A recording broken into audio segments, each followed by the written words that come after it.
Important Things in Life, an inspirational and moral story by an unknown author. A philosophy professor stood before his class with some items on the table in front of him. When the class began, wordlessly he picked up a very large and empty mayonnaise jar and proceeded to fill it with rocks about 2 inches in diameter. He then asked the students if the jar was full. They agreed that it was, so the professor then picked up a box of pebbles and poured them into the jar. He shook it slightly. The pebbles, of course, rolled into the open areas between the rocks. He then asked the students again if the jar was full. They agreed it was. The professor then picked up a box of sand and poured it into the jar. Of course, the sand filled up the remaining areas, the open areas, of the jar. He then asked once more if the jar was full. The students responded with a unanimous yes.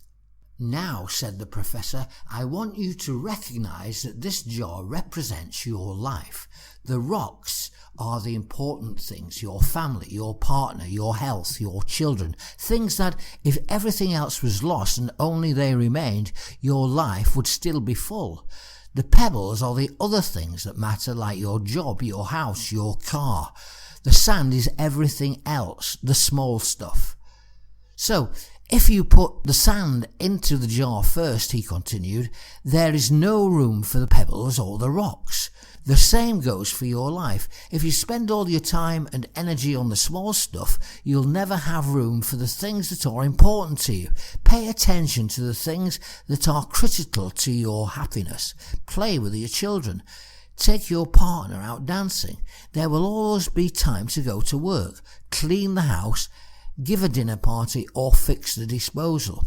So take care of the rocks first, the things that really matter. Set your priorities. The rest is just sand." This motivational story is called Live and Work by an unknown author. Father was a hard-working man who delivered bread as a living to support his wife and 3 children. He spent all his evenings after work attending classes, hoping to improve himself so that he could one day find a better paying job. Except for Sundays, Father hardly ate a meal together with his family. He worked and studied very hard because he wanted to provide his family with the best money could buy. Whenever the family complained that he was not spending enough time with them, he reasoned that he was doing all this for them, but he often yearned to spend more time with his family. The day came when the examination results were announced. To his joy, Father passed, with a distinction too. Soon after, he was offered a good job as a senior supervisor, which paid handsomely. Like a dream come true, Father could now afford to provide his family with life's little luxuries like nice clothing, fine food, and vacations abroad.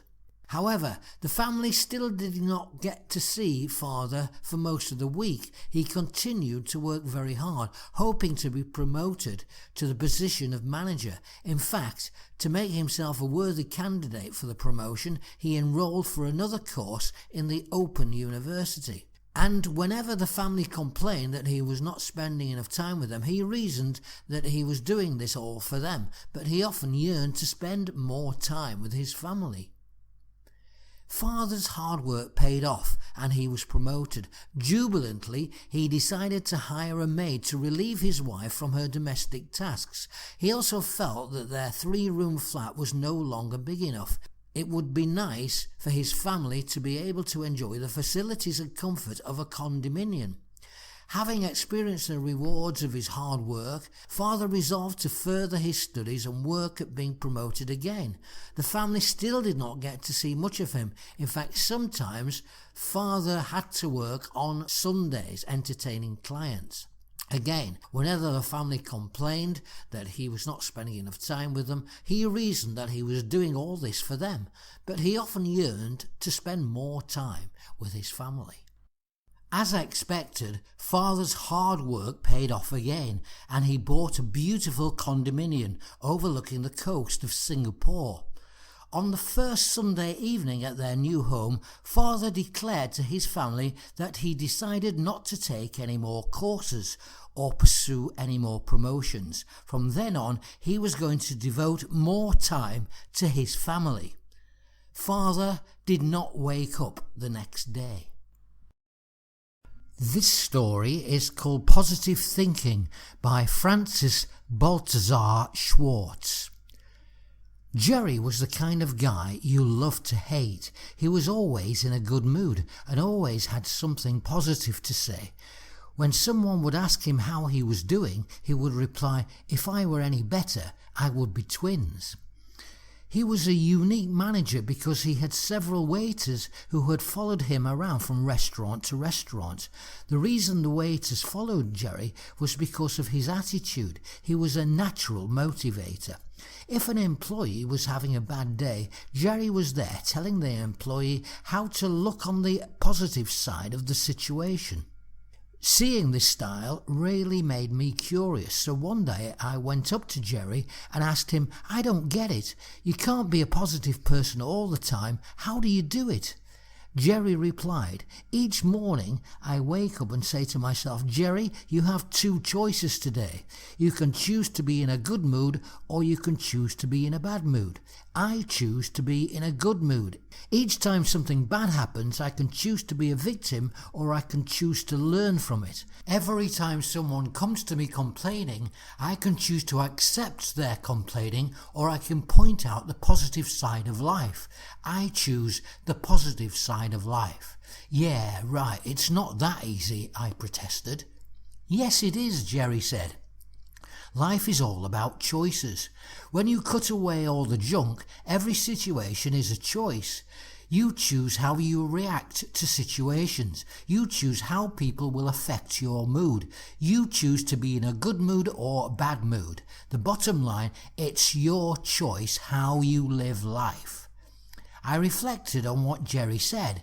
Soon thereafter, I left the restaurant industry to start my own business. We lost touch, but I often thought about him when I made a choice about life instead of reacting to it.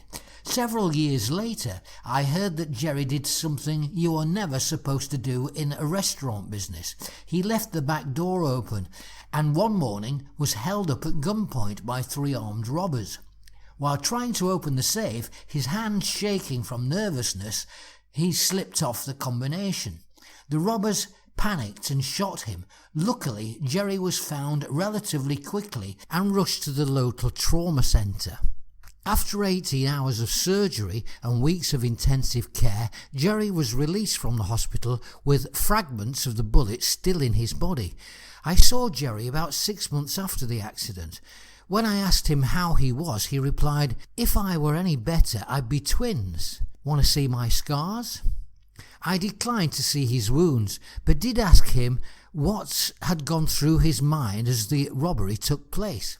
"The first thing that went through my mind was that I should have locked the back door," Jerry replied. "Then, as I lay on the floor, I remembered that I had two choices. I could choose to live or I could choose to die. I chose to live." "Weren't you scared? Did you lose consciousness?" I asked. Jerry continued, "The paramedics were great. They kept telling me I was going to be fine, but it was when they wheeled me into the emergency room and I saw the expressions on the faces of the doctors and nurses, I got really scared. In their eyes I read, 'He's a dead man.' I knew I needed to take action." "What did you do?" I asked. "Well, there was a big, burly nurse shouting questions at me," said Jerry. "She asked if I was allergic to anything. 'Yes,' I replied. The doctors and nurses stopped working as they waited for my reply. I took a deep breath and yelled, 'Bullets!' Over their laughter, I told them, 'I am choosing to live. Operate on me as if I am alive, not dead.' Jerry lived thanks to the skill of the doctors, but also because of his amazing attitude. I learned from him that every day we have the choice to live fully. Attitude, after all, is everything. Okay, our next story holds what I believe to be a very important moral, and that's the moral of belief. I've heard this story many times over my life, and you may have heard it before as well. But anyway, here it is again. As I said, it's what I believe to be a very important moral story about belief. It's called The Elephant Rope. A gentleman was walking through an elephant camp, and he spotted that the elephants weren't being kept in cages or held by the use of chains. All that was holding them back from escaping the camp was a small piece of rope tied to one of their legs.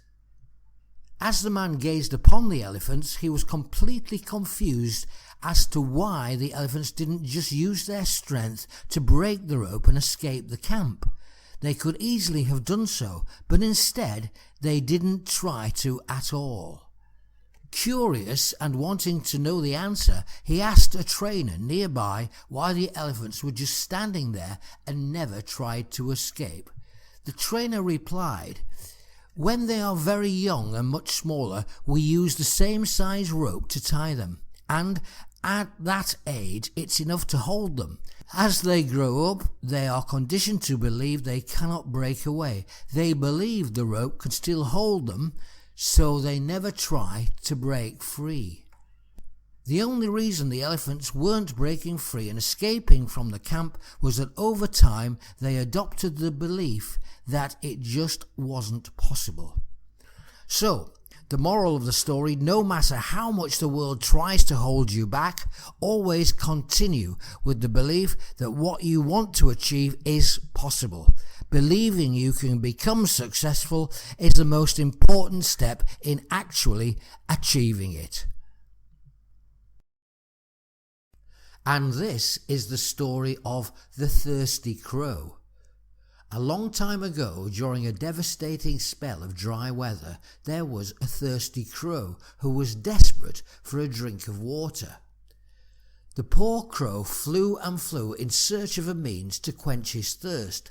From one place to another he went, until at long last, when he could fly no further, he came across a large pitcher of water at the base of a tree.